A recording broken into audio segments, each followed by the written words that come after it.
Today on CityCast Chicago, is crime actually going up on CTA? The city council proposes new hotel taxes, and you all have thoughts on Waymo cars. It's Tuesday, March 3rd. I'm Jacoby Cochran, and this is what Chicago's talking about.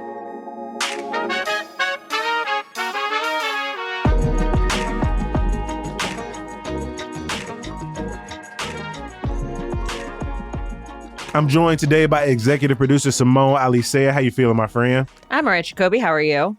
I'm doing good. What'd you do over the weekend? I just got back from Houston. My cousin got married. I had enough time to watch Scrubs. How was your weekend? Oh, it was mostly filled with new TV, so that was great. Okay. We love that. Come on, catching up. I also watched the Scrubs reboot, and I liked it. Like, I'm here for it. I am kind of over the gritty drama right now in the year of our Lord 2026. Like, You here for the nostalgia comedy? Nostalgia and just heartwarming and like a fantasy where everyone is nice to each other and like emotionally communicates and just like is there for each other. Hey, that's what I'm here for. I will say, as somebody who is deep in the pit right now, I am watching that typically like maybe one hand over an eyeball, constantly reminding myself like, this is good makeup, this is good prosthetics, this is good makeup, this is good prosthetics. It was nice to kind of just like chill into the familiar with Scrubs, which, you know, ran for 9 seasons in the early 2000s and is now back for, you know, a reboot. Everybody gets a reboot, but this one I was excited for. And they still got that balance between like really playful, but they always try to land with like something heartwarming, a little meaning or a little lesson at the end. And so, like you said, I was here for it. I was here for it. Simone, as we do every week, let's get into some stories that we were reading over the weekend. There's been a lot of talk in recent months about crime on the CTA. There were a few high-profile incidents in late 2025. There's been a back and forth with the feds, a presence of cops on the CTA, and an overall feeling, even after improvements in hirings and wait times, that CTA still has a lot to do to make riders feel safer to return. But Simone, what are the numbers saying? What is the data saying about crime on the CTA? The data saying that violent crime is up on the CTA. Specifically, we're talking about aggravated assaults and batteries. So that is like attacks with a weapon or that, you know, really, really harm people, that do serious damage. In 2025, this is from police department statistics, there were 469 aggravated assaults and batteries on the CTA, up from 441 in 2024. That's also up from the year before that. We have been seeing these sort of record numbers every year since the pandemic. And this is interesting because those crimes, aggravated assault and battery, those crimes are down citywide. We've talked a lot about the decline in violent crime citywide in the past year, in the past couple years. But somehow those numbers are still rising on CTA. And I think, as you point out, this is a problem, of course, for the safety and perception of safety of transit riders, but also is becoming a huge sticking point when it comes to federal funding. It is one of, the Trump administration has threatened federal funding to the CTA, sent a letter to the CTA saying, hey, if you don't fix these numbers, you don't get more cops on the trains, we're going to pull funding. The CTA put forward a plan. They said, we're putting on more cops. There's going to be more canines, et cetera, et cetera. The Fed said, that's not good enough. And so now they have to put forward yet another plan. And these numbers kind of don't help their case.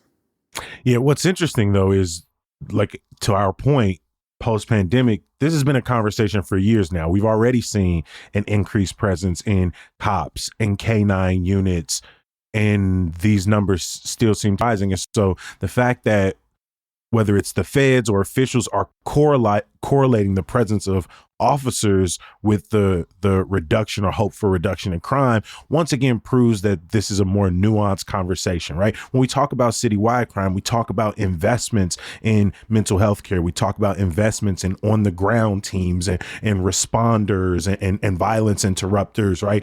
Community groups who are helping folks with addiction, those who are unhoused.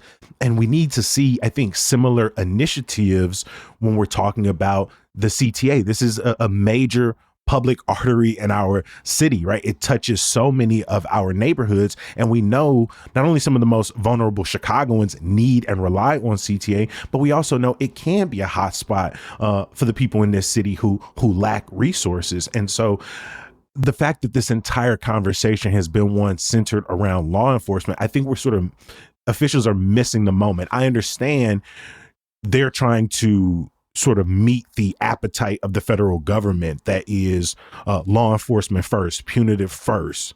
But I do think Chicagoans are here for a broader conversation about what it looks like to increase safety around public transit. On the CTA, we haven't seen sort of a dedicated investment in some of those, alternative methods when it comes to preventing violence, like we have seen in our neighborhoods, right? And again, we've talked about that on the show as well.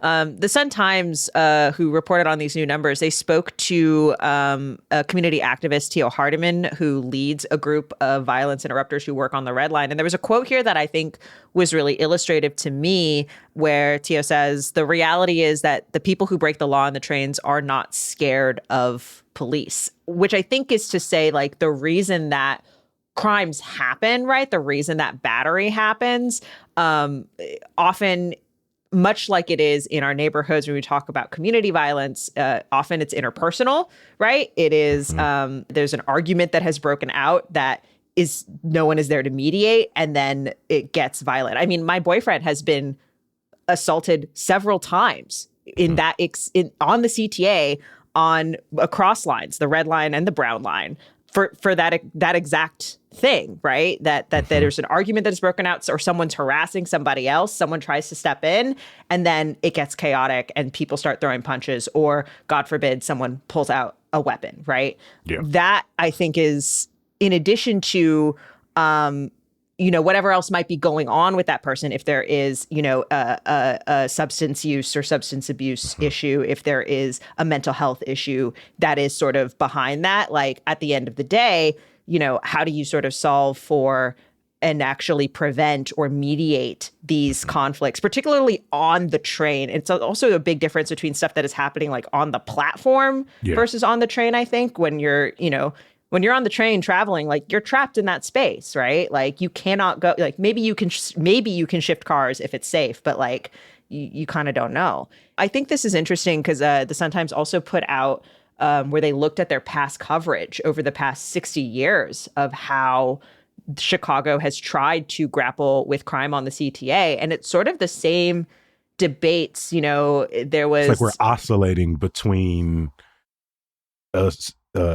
dedicated CTA transit force and then no force, and then it's interesting because, like, it traces it back to when Mayor Richard J. Daley disbanded there was sort of a dedicated force on the CTA, disbanded that and said there's going to be CPD cops on every single train. That never totally materialized. And then we have heard recently renewed calls to create a transit specific police force. This is something I think, when it comes to the concept of safety in trains, it's going to be taken up by this new Northern Illinois Transit Authority, right? Remember that from the big funding bailout for transit. There's a new authority looking over transit regionally. And so I think they will certainly have something to do with this. The other thing that, when I have spoken to older Chicagoans, that they point to is getting rid of conductors on the CTA, right? So in addition to the people who, like, physically run the train, right, to make sure that it is running, there used to be conductors, kind of walking around the cars, walking up and down. And that was sort of a lot of people saw that as another layer of just more eyes, another layer of authority, someone there who could, at the very least report what was going on, if not stop it and intervene. So it's been, 30 years since we got rid of that. And I know that's another thing that folks have brought up as well as a possible element or solution to be part of this. When I was looking through that reporting, it's clear that every mayor has had to answer this question in some form, and they've all taken different approaches, like you said. And you end up with this sort of hodgepodge of public and private security. But again, it seems like the conversation over the last 60 plus years has primarily focused on the presence of conductors aside, some form of law enforcement versus more dedicated conversations around the presence of service workers, right? People who may work in collaboration with law enforcement and resource providers. I understand that, CTA, like other public services in the city, right? They have a dedicated purpose, right? It is about the access to transit across the city. And some of those, right, the people who drive the buses and stuff, they're not service providers. They're not mental health workers. Well, in the same way that neither are cops, right? Like that's all I was about to say, Simone. You feel me? It's like, I understand that, like, the people who work on CTA and, like, drive buses and, work on the platforms, like they feel overwhelmed by what all of the different roles they're asked to play. And so let's get serious about bringing in people who are trained in playing those roles, providing people with resource, mediating conflict, versus, again, just sort of turning that over to whether it's CTA workers or some form of private or public security. Again, we just end up in this back and forth conversation, administration after administration, year after year. And want to remind people, 469 is a lot. And I know that that's both doesn't represent every incident that happens in public transit annually, and definitely doesn't represent how each of us individually feels day to day on our interactions on buses and trains and platforms across the city. But an average of 954,000 rides are taken every single year. And those incidents still only represent 0.00049% of the interactions that happen in CTA. And so I still want to remind people that on the whole, the likelihood that you were involved in an incident on a bus, a train, or a platform is still pretty low citywide. I think a ton of us know people or ourselves have been put into a position of either being physically or verbally accosted or assaulted, or feeling deeply uncomfortable on public transit. I just wanted to remind, because there are those in the city who believe I'm never getting on a train. I'm never getting on a bus. Particularly people who do not ride it regularly. Mm-hmm. I think there's a real perception that, like, if I get on it, then something bad is going to happen, right? And like, something's bad gonna happen. And I think, I think there is there's absolutely nuance there.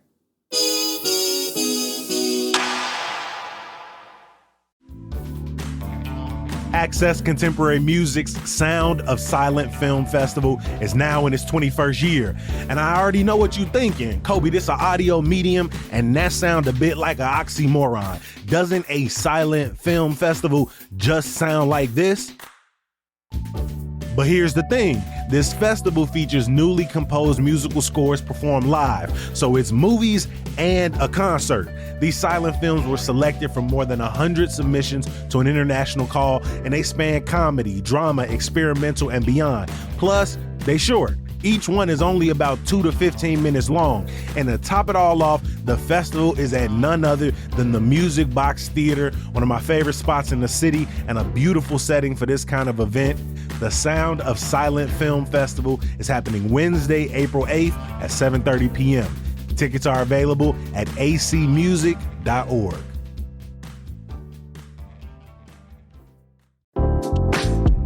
Hi, I'm David Plotz. I'm the CEO of CityCast, a podcast network that includes this show you're listening to, and also 12 other CityCasts in 12 other cities. And each one knows their city as well as your local team knows yours. So isn't it time we connected them? Don't you want to know how they're tackling their bike lane problems and housing challenges and sidewalk dog poop crises? That's why I'm hosting a new podcast called Your City Could Be Better. Because it could be. Every week, I'll chat with a different host in our CityCast network about what their cities are doing right and wrong, the weird things they're trying, and the surprising successes, so that we can all learn how to make our cities a little bit better. Listen to Your City Could Be Better on YouTube or wherever you get your podcasts. Most times we're talking about tax policy in the city council. There's a lot of debate back and forth on property taxes, grocery taxes, so forth and so on. But one new text coming out of the City Council Finance Committee seemed to be moving pretty favorably through the City Council right now. Can you kind of break down the details here? So what the City Council is moving to do here is create what is called a tourism improvement district. And so this is essentially it's a district around downtown, and it would add additional hotel taxes on downtown hotel stays. Now, Chicago already has a 17.5% hotel tax. This would be an additional 1.5%, which means that guests staying at hotels in Chicago downtown would be charged a 19% hotel tax, the highest in the nation, I think, of any city.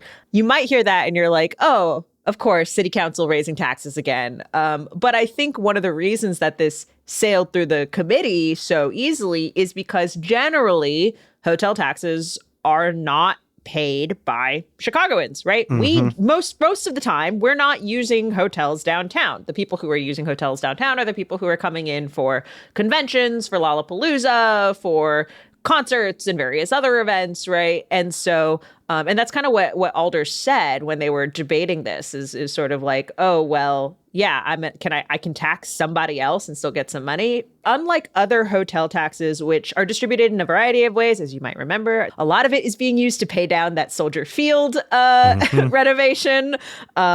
But this district would go directly to Choose Chicago, which is Chicago's tourism arm, and essentially double their marketing budget, which they argue is needed to compete with the likes of, say, Las Vegas and also other big cities when it comes to getting bids on conventions like the DNC, for example, which of course we had in 2024, and other big events to come here and hopefully generate revenue here. This district does expand outside of just downtown, moving into the medical district, United Center, the West Loop.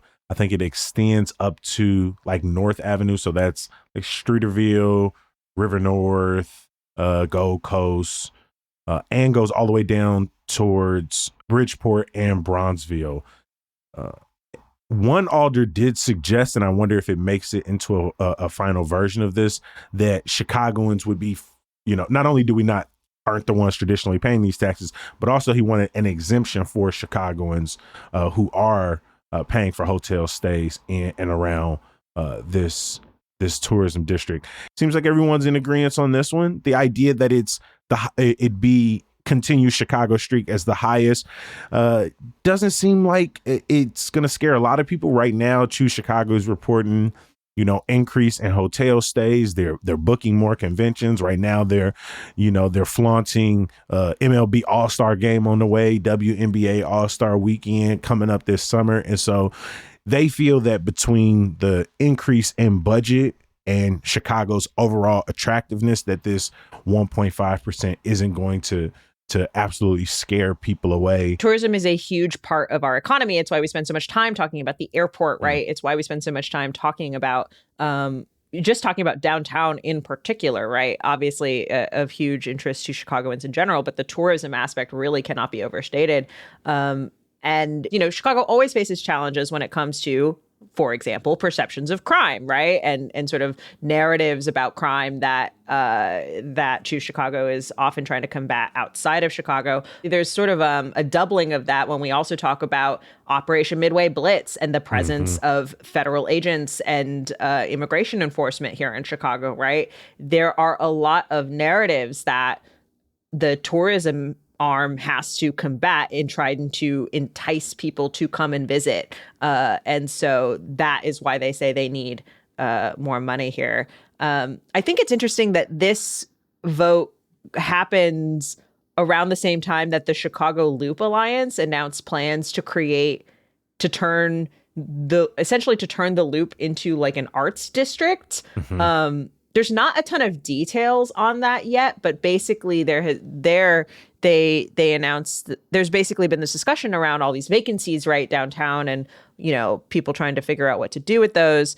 And according to the Loop Alliance, arts and culture generated about $575 million for the city in the fourth quarter, which is, and that is growing. So there seems to be a growing desire or market for arts and culture business in the Loop in particular. Again, a little unclear yet as to like what kinds of specific programming that will be. But yeah, it seems like various downtown players, Chicago tourism players, are really gearing up to try to like do a big hard sell of Chicago's downtown. Yeah, and for me, I'm like, an arts district, like for whom exactly? Because when I think of an arts district, I think of a place where it is affordable for local artists to live, congregate, and make things, and then easily display those things to others. Right? The thing, Bronzeville was at one point, or Wicker Park was at one point, Parts of Lincoln Park, like it's a neighborhood that is affordable to artists. Or is this just like a place where, like, if you're opening a gallery, we'll give you some tax incentives, or if you're opening it's sort of an arts adjacent small business, we will help you do that. So I wonder exactly what that looks like, because I heard vacancies. I was like, oh, does this mean they're going to create housing for artists? And that is, I don't think that's on the agenda. I don't think that's what they mean. I don't think that's on the agenda. I think it's more capitalizing on our, big arts and cultural institutions that are downtown that currently exist downtown. But yeah, again, there's so few details on that proposal.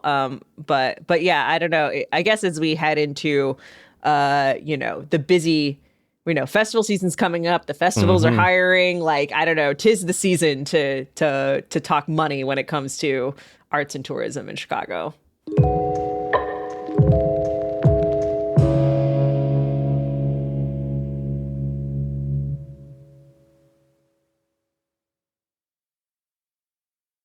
Simone, last week we asked the question, are self-driving cars coming to Chicago? There are a lot of layers here, but it started as reports circulated that a company out of the West Coast, Waymo Cars, which runs autonomous vehicles in places like California, are looking to pilot them in Chicago. Right now, Illinois at large doesn't allow for self-driving vehicles on the road. And so they say these pilots, which are about mapping parts of the city, will have physical drivers in the vehicle. But, it got the conversation started on, how do we feel about, driverless cars out on our precious streets? Yeah. And I think, you talked about this on Friday. And as you said, right now, what is happening is Waymo is out here sort of mapping the city in advance of potentially some kind of pilot, like we've seen not just in California, but also Arizona, I think Texas too. They've been kind of making the way out in the Western United States. And State Rep Cam Buckner wants to clear the road for them, essentially, and create a pathway towards a pilot program, similar to what we saw when we first started about like scooters, right? The process of like, let's get them out there in like a trial program, test them out before we just allow them, to kind of run wild across the city. Again, big fan of scooters. I don't know how I feel about the robot delivery drivers and the rise of self-driving cars. Yeah, I think here at CityCast Chicago, we are generally skeptical of the machines, of the robots. At a clanks. Yeah, it's sort of an interesting thing. But we did get a text after hearing that conversation on Friday. We got a text from Lucas B. in Westtown, who I think makes an interesting point about safety, the safety concerns that Waymo could potentially help alleviate. Lucas points out that we have a lot of traffic deaths here in Chicago, thousands of serious injuries, right, year after year when it comes to driving.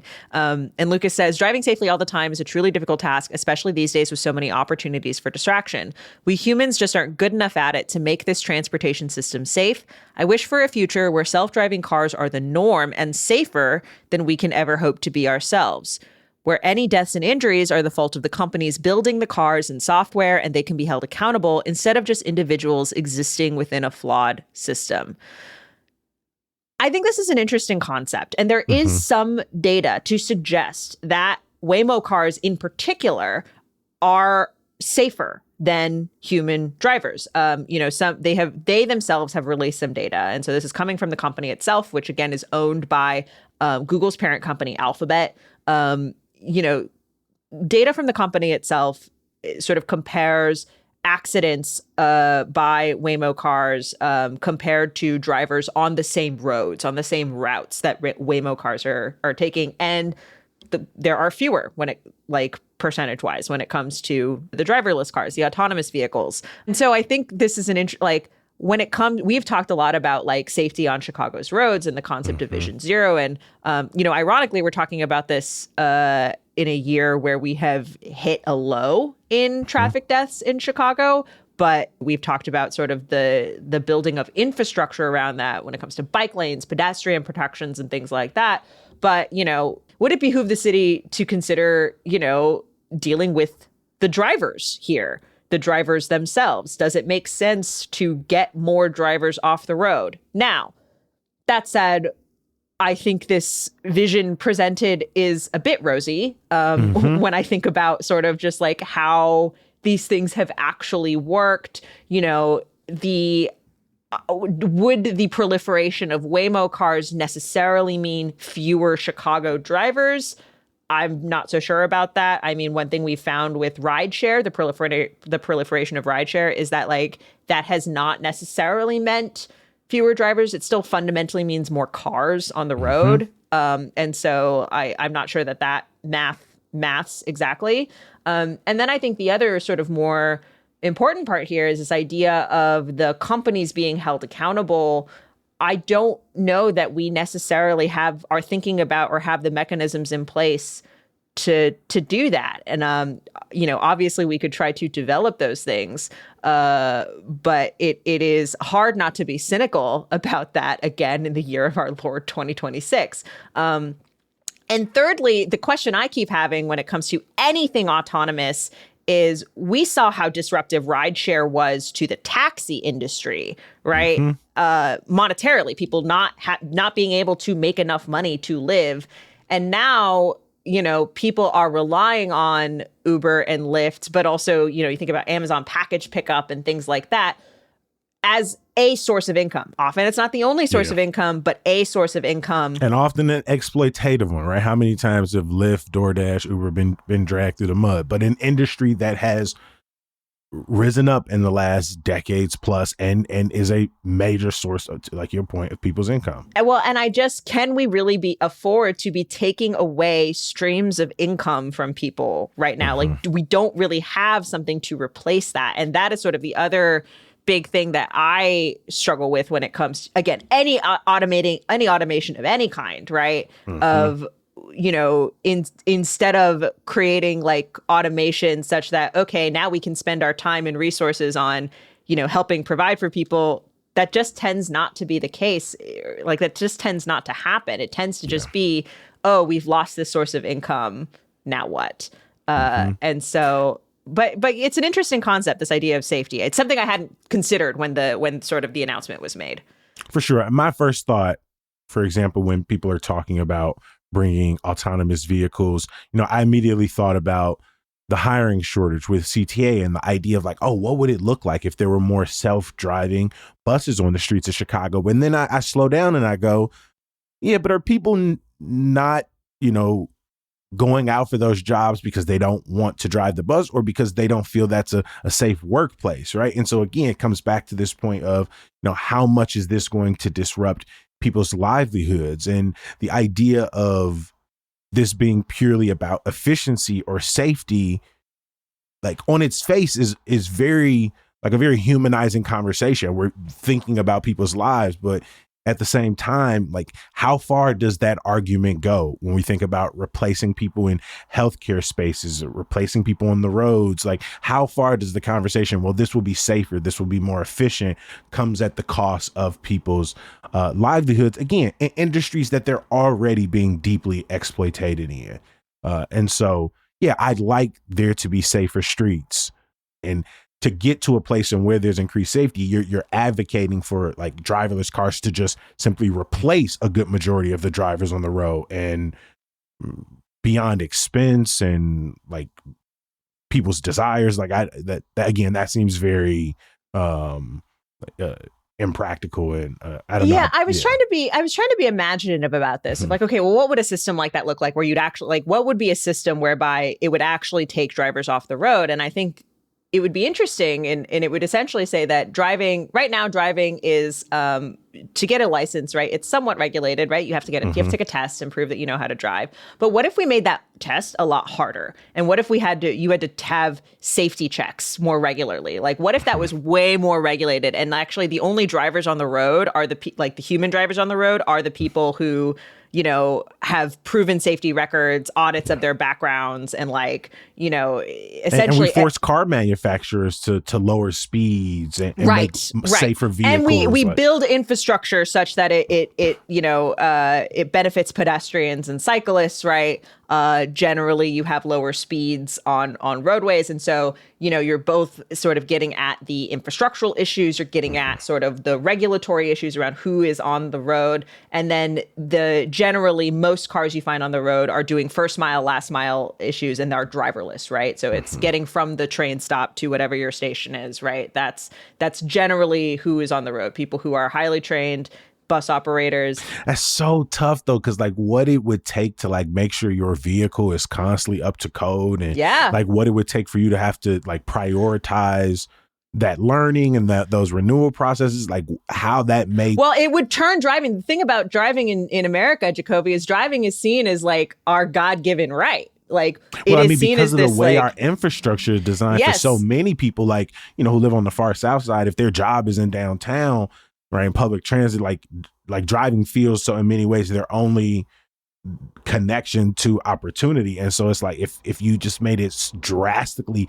even more difficult. Which again, obviously we're being played against ourselves here, right? Sure. Right. That's the thing. Right. We're being played against our own interests. But I'm just sort of trying to imagine how would it have to work in order to actually create sort of a safe, to create safety in a way that feels accountable and real, right? And not just sort of, we have these sort of statistics in these very specific situations and these very specific contexts. It's also worth noting that these Waymo cars do have remote helpers, I think is what they're called. Waymo we're just putting everybody into data centers, bro. Yeah, basically, Waymo just testified to Congress about this, and a lot of those helpers are currently located outside of the U.S., which is sort of a whole other separate security issue of people outside of the U.S. sort of making decisions about vehicles in the U.S. That's sort of a whole separate can of worms. But let's say all of the remote helpers were local Chicagoans, right? They're looking at them on local Chicago roads. You know what I mean? And it was an office with a window and a bathroom and not a basement in a data center, Jacoby. We are already deeply dissociative when we're on the road. Do I want somebody who's controlling the vehicle to be even further away from what's happening out on the streets? Again, I want to give a huge shout out to Lucas. Thank you for sending your thoughts along. If y'all have thoughts, whether it's on Waymo cars, a future arts district in the Loop, your experience on and around CTA, please feel free to reach out to us at 773-780-0246. I mean this when I say it. We want to hear from y'all.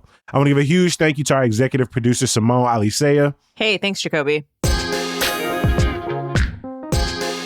For the rest of y'all, make sure y'all head over to chicago.citycast.fm. That is where you can subscribe to our daily newsletter. Our newsletter editor, Emmy Mack, is wonderful at her job, and you should get to know her and also feel more connected to your city. Again, that's chicago.citycast.fm. We can't get out of here without some good news. Shout out to the McKinley Park neighborhood where they're celebrating the 189th birthday of Chicago. It's going down this Wednesday from 6 p.m. to 8 o'clock. It's happening at the literal geographic center of our city at St. Andrew Lutheran Church. They're going to have a whole bunch of amazing activities out there. Some food, some singing in different languages. Oh my God, it's going to be a good time, y'all. I will drop a link for you in the show notes. As always, we appreciate you for listening and reading. We're going to be back bright and early tomorrow. We'll talk to you then. Peace.